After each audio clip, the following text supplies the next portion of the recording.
Well, welcome to Christ in Culture. My name is Pastor Jeff Short, and today we're going to be talking about something that's on YouTube and the internet quite a bit these days, and that is there's a man who is a free soloist who is a rock climber, and I'm going to read an article about him. His name is Alex Honnold, Honnold.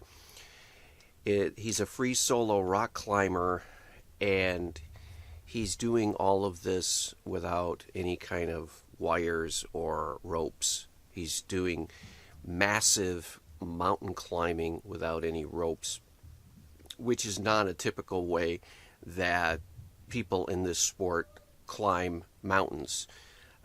It's not like a regular Mount Everest mountain climb where there's walking up mountains and there is some technical mountain climbing at certain joints or certain areas of the mountain. Like if you were to climb Mount Everest, you would go to the base camp and you would get acclimatized by staying in tents and living out there for a week or so, and your lungs would build up.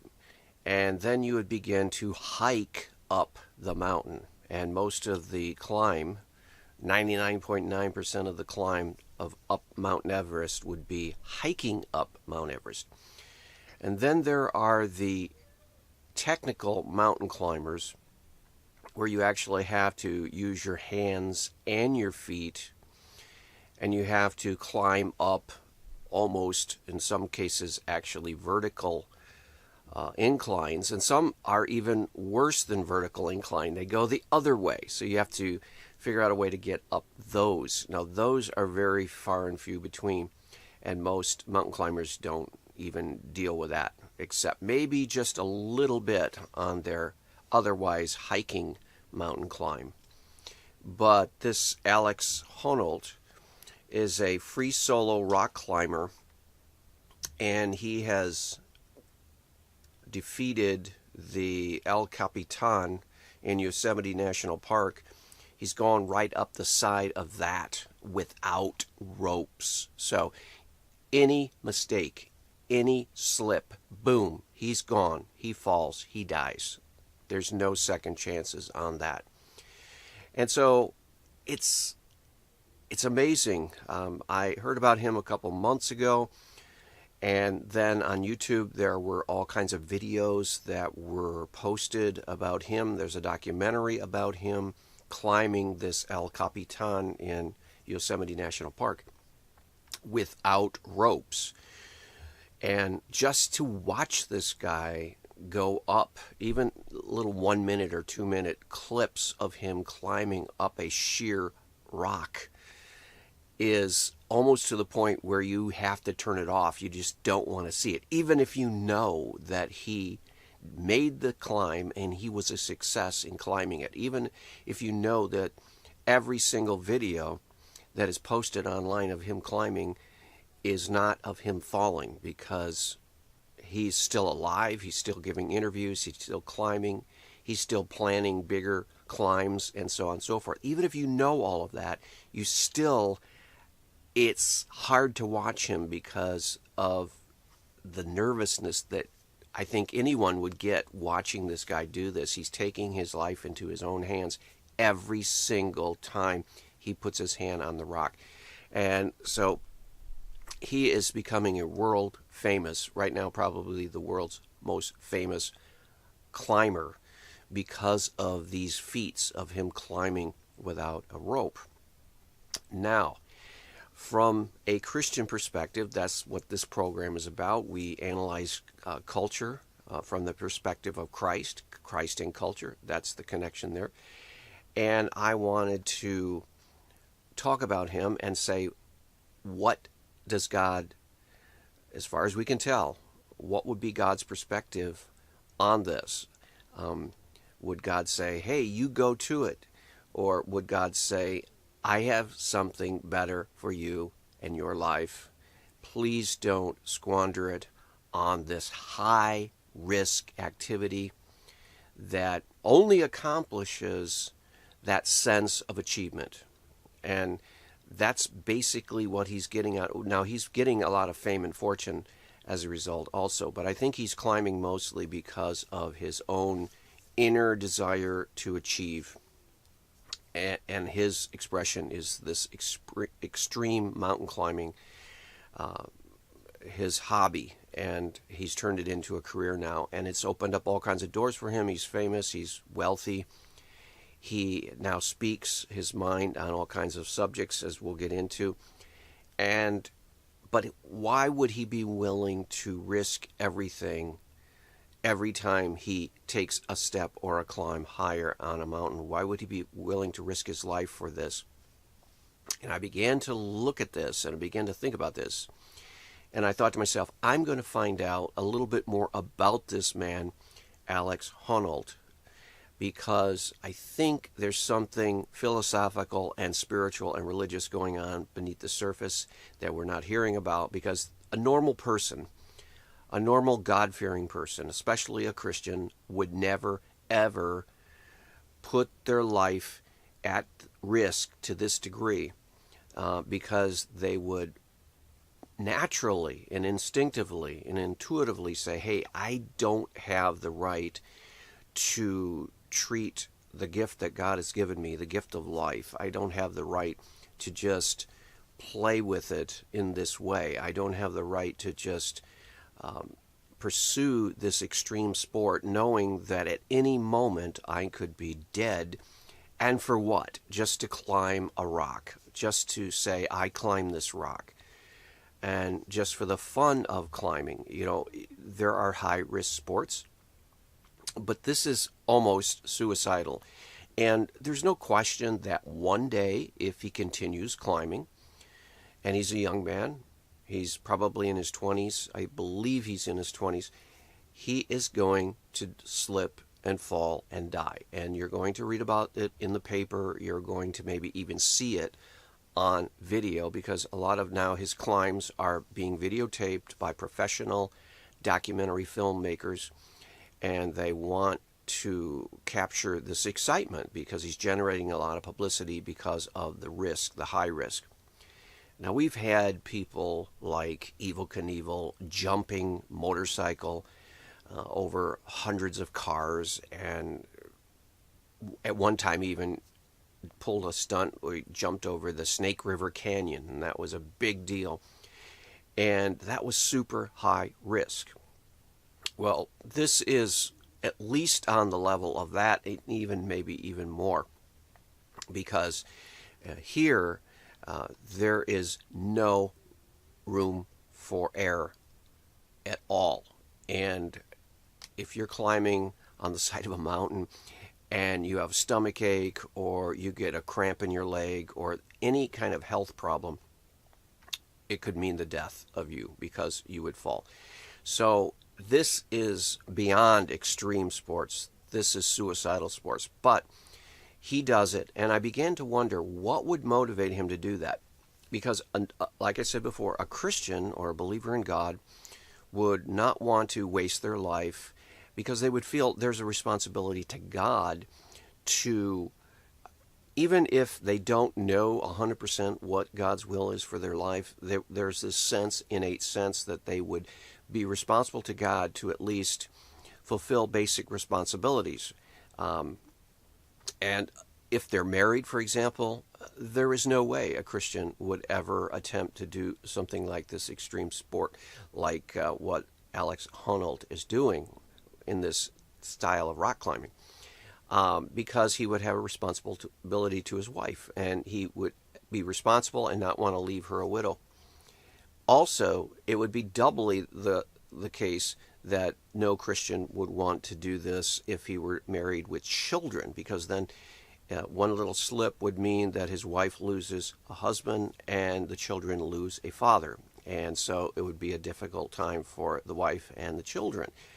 So, but even if you're not married, and even if you don't have children, I think a Christian would think, well, I do have a family, and I have parents, a mother or a father or both. I have brothers, sisters. I have people who care about me, and I have a responsibility to not act in reckless ways that would bring them grief, unnecessary grief. Now, people have always been willing to take risks, but it has to be for a good cause or even a great cause. You know, lots and lots, millions and millions of men, young men, even teenagers, boys, you might say, 12, 13, 14, 15, have signed up for military service because, why? It's a great cause. The defense of your nation. When men signed up to fight against the Nazis in Germany,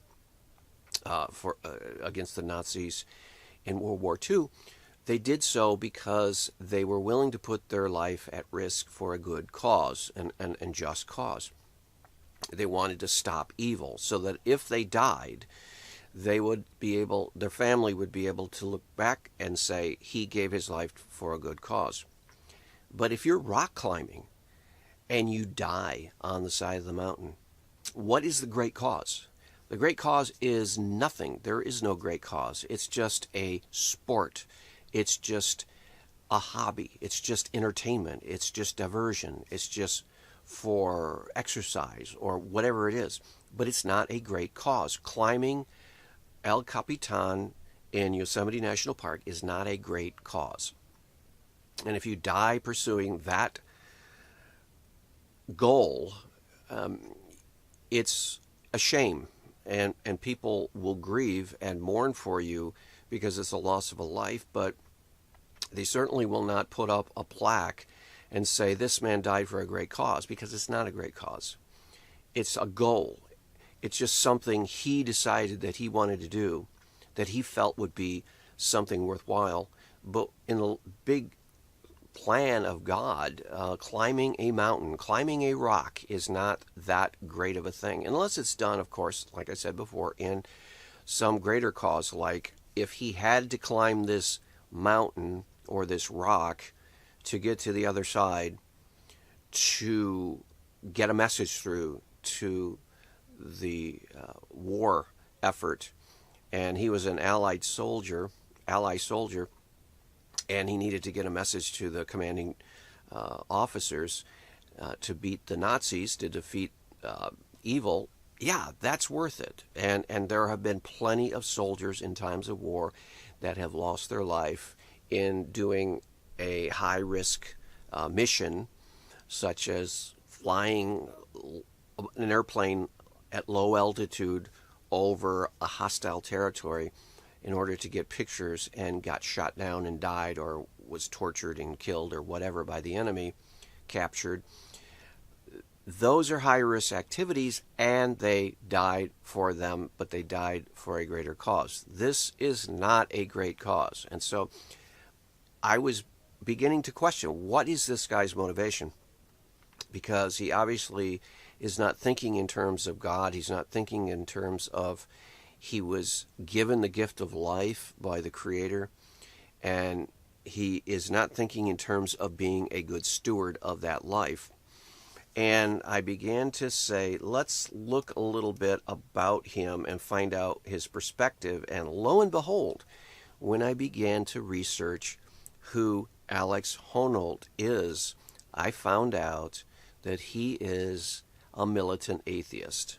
Lo and behold, I had my suspicion, I suspected as much, but now I know for sure. Here's an article that I found on the Wandering Eagle blog, and the headline is Alex Honnold's free solo rock climbing as well as his atheism and his view of death. It says that Alex Honnold, and this is, like I said, found on the wanderingeagle.wordpress.com.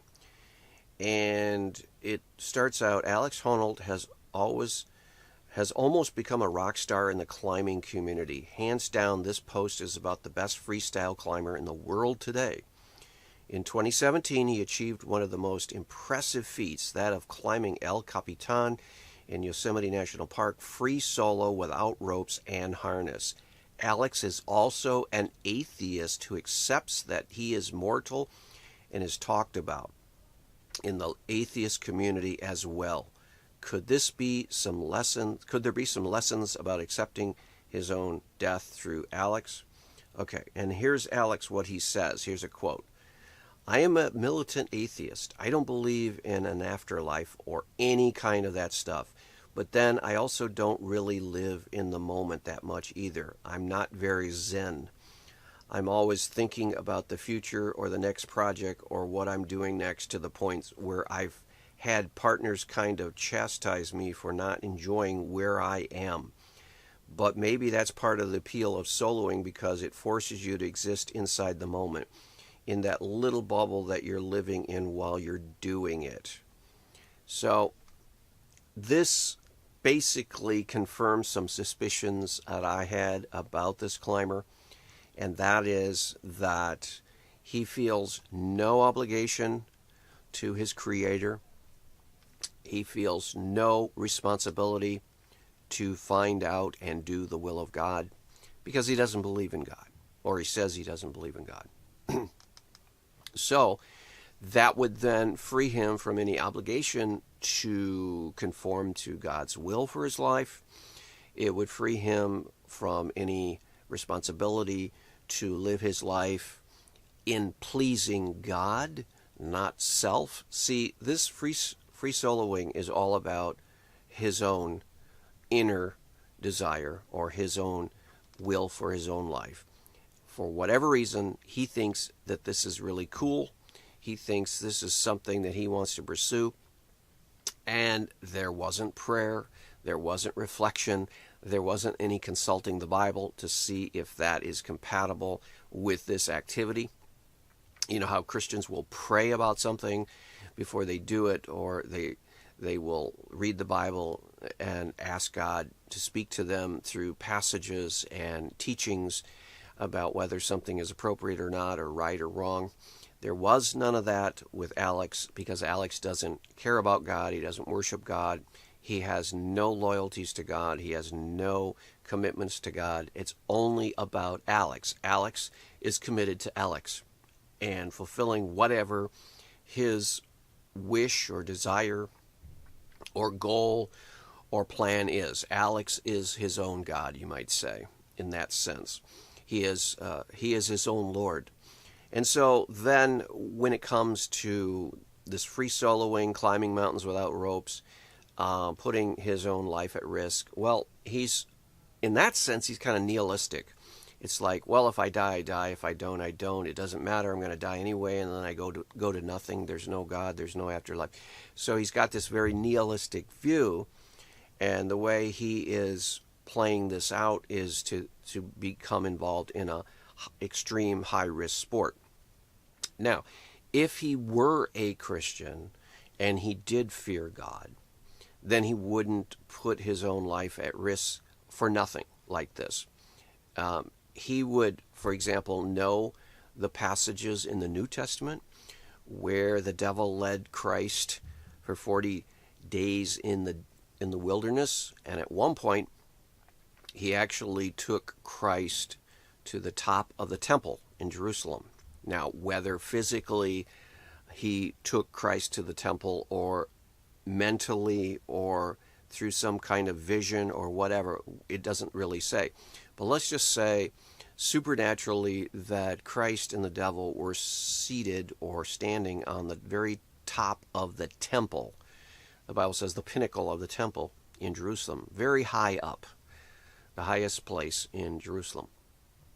And the devil tempts Christ. He says, jump off, and the angels will catch you, and it'll be a big, spectacular event, and people will see you up there and jumping, and they will see the angels rescue you, and you will be famous, and you will be known all over these parts, and you will always be known as the man who jumped off the temple and survived. And you'll be famous, and you'll be rich, and people will come up for their autograph. They want your autograph, and so on and so forth. And Jesus said, do not put the Lord thy God to a foolish test. Don't test the Lord thy God. In other words, don't put yourself into positions where you are forcing God to rescue you in an unnecessary way, in a frivolous way, in an unnecessary way. Now, again, in times of war, there are soldiers that are called to do very dangerous things. In fact, just going to war and fighting, especially hand-to-hand combat, is a very high-risk occupation and behavior. But sometimes in war, men are asked to either volunteer or they are assigned a really super high-risk mission.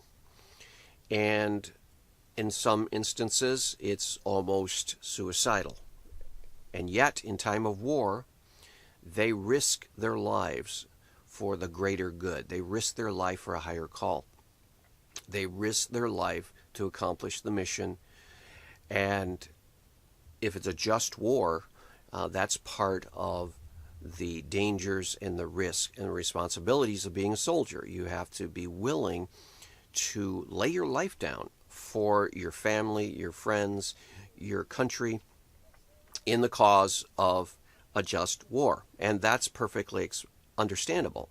And a Christian could do that in a clear conscience and say, Lord, I don't even want to be fighting, but since we have to do this, and since we're in a just cause and we have to defeat, for example, World War II, the Nazis and Hitler, I will put my life at risk, and it's in your hands. The providence of God. I trust God. If I live, I live. If I die, I die. That is totally different than Alex Honnold putting his life at risk to climb a rock because it's there. That's the famous rock climber's motto. George Mallory was the first to state it. Why would you want to climb that rock, that mountain?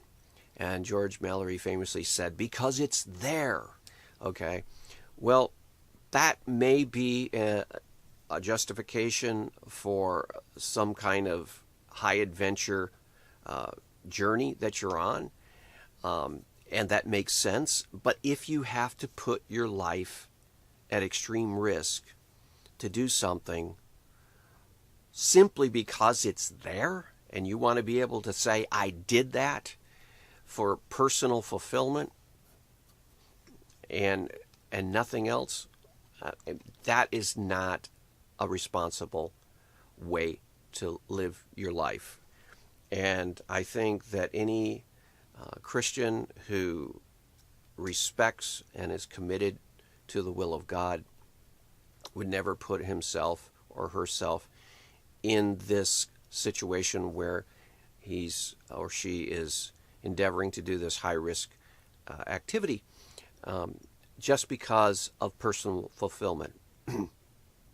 But Alex is not a believer, and he does not care about the will of God. He doesn't care if he cares about whether he lives or dies, but his nihilistic view. Nihilism is a dark philosophy that basically says nothing really matters. There's really no point or purpose or meaning in life. So the only point or purpose or meaning in life is the point or purpose or meaning that you give it. So you create this fiction, according to the atheist nihilistic view. You create this fiction, this pretend meaning and purpose. See, as Christians, we have meaning and purpose.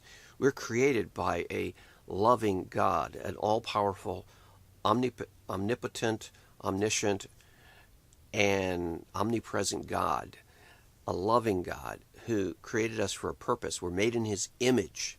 We bear the image of the living God. And He has revealed His will for our lives in the Bible, in the Old Testament, and most importantly in the New Testament. He has revealed Himself through Jesus Christ and His apostles. And in the words of the Bible, we receive the information about meaning and purpose in life, and we also receive information about God's will for our life.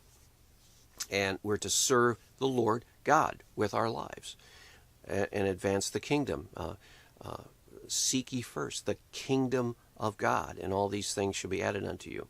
So we seek God's kingdom first, not our own personal fulfillment. Well, it looks like Alex doesn't care anything about that because he's an atheist.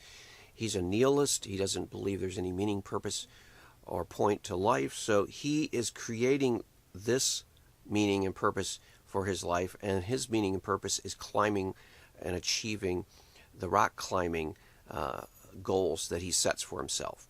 And he's willing to risk everything for it, because as a nihilist, he doesn't think there's anything else further to pursue other than his own personal fulfillment. But that is wrong.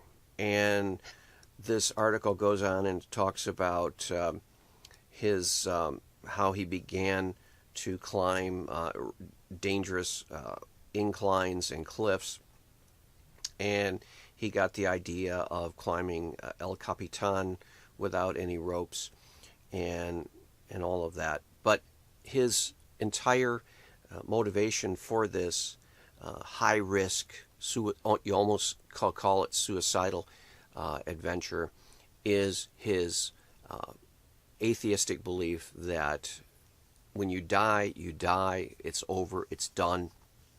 You don't have to give any account to your life to God. You don't have to justify your life. You don't have to justify your risks.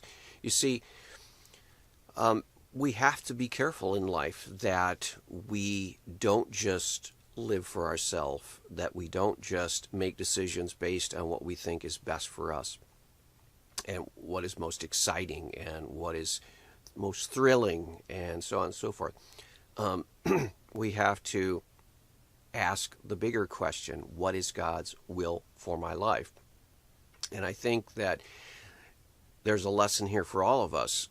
Before we do really anything that would put our life at risk, or that would be anything that would possibly be outside of the will of God, we have to pray about it. We have to read the scriptures, and we have to say, God, help me to do the things that you want me to do, and help me to not do the things that you don't want me to do. And I want to live my life for your glory and for your honor, and I want to fulfill the purposes that you have planned for me. Remember the passage in Jeremiah? Call unto me, and I will show you great and mighty things that you don't know. And also, I know the plans and purposes that I have for you. And they're good plans. And so, as Christians, we need to always be asking God, what is your will for me? And help me to do it. And give me the power to resist the temptations to go outside of your will and to live for myself and to be selfish and not seek ye first. So that should be our perspective on something like this. And I hope that's been helpful to you. And we'll see you back next week on another edition of Christ and Culture. God bless.